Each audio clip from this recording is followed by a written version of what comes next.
യുഎസിലെ ഏറ്റവും വലിയ രണ്ടാമത്തെ സംസ്ഥാനമായ ടെക്സസിൽ ഭരണകക്ഷിയായ റിപ്പബ്ലിക്കൻ പാർട്ടിയും പ്രതിപക്ഷമായ ഡെമോക്രാറ്റിക് പാർട്ടിയും തമ്മിൽ വലിയ പോരാട്ടം നടക്കുകയാണ്. കോൺഗ്രസ് ജില്ലകളുടെ അതിർത്തി പുനർനിർണ്ണയിക്കാനാണ് റിപ്പബ്ലിക്കൻ പാർട്ടിയുടെ ശ്രമം.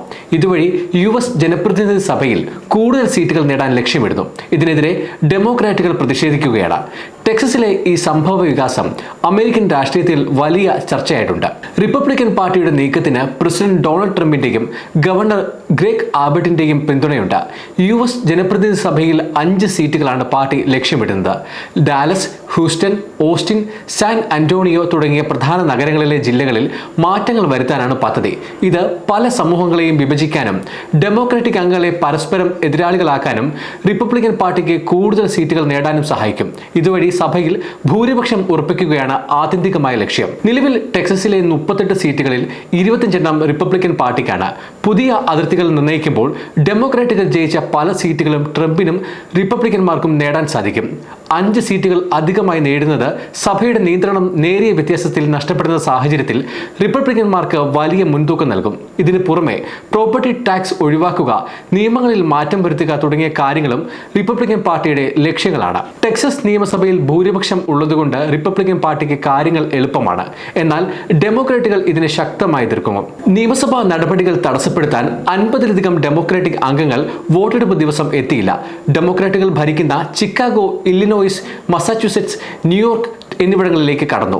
ചിക്കാഗോയിലെത്തിയ സംഘം വാർത്താ സമ്മേളനം വിളിച്ച് റിപ്പബ്ലിക്കൻ പാർട്ടിക്കെതിരെ രൂക്ഷ വിമർശനം നടത്തി. അതേസമയം സഭയിലെത്താത്ത ഡെമോക്രാറ്റുകളെ അറസ്റ്റ് ചെയ്യാനുള്ള വാറന്റ് പുറപ്പെടുവിക്കാൻ സ്പീക്കറെ അധികാരപ്പെടുത്തി പ്രമേയം അവതരിപ്പിച്ച് പാസാക്കിയിട്ടുണ്ട്. കൂടാതെ സഭയിൽ പങ്കെടുക്കാത്ത ഓരോ അംഗത്തിനും ദിവസവും $500 പിഴ ചുമത്താനും തീരുമാനിച്ചിട്ടുണ്ട്.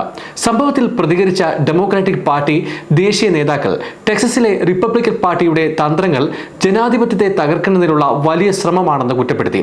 റിപ്പബ്ലിക്കൻസിന് മറുപടിയായി തങ്ങൾ ഭരിക്കുന്ന സംസ്ഥാനങ്ങളിലും സമാനമായ രീതിയിൽ അതിർത്തി പുനർനിർണ്ണയിക്കാനും ഡെമോക്രാറ്റുകൾ ആലോചിക്കുന്നുണ്ട്.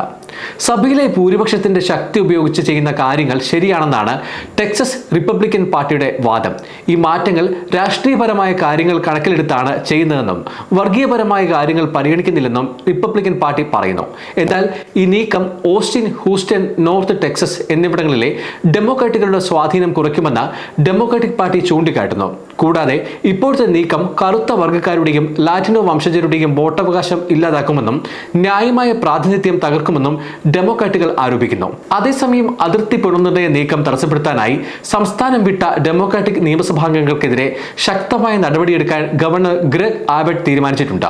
നിയമസഭാംഗങ്ങളെ അറസ്റ്റ് ചെയ്യാനും സ്ഥാനത്ത് നിന്ന് നീക്കം ചെയ്യാനും ഫണ്ട് സ്വീകരിക്കുന്നത് ക്രിമിനൽ കുറ്റമായി കണക്കാക്കാനും സാധ്യതയുണ്ടെന്നാണ് ഗവർണറുടെ മുന്നറിയിപ്പ്.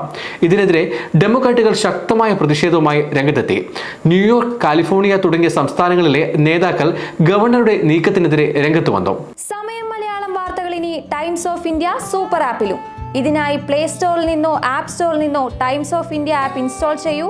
മലയാളം ഭാഷ തിരഞ്ഞെടുക്കൂ. വാർത്തകൾ ആസ്വദിക്കാം. എല്ലാം ഇനി സമയത്തിൽ.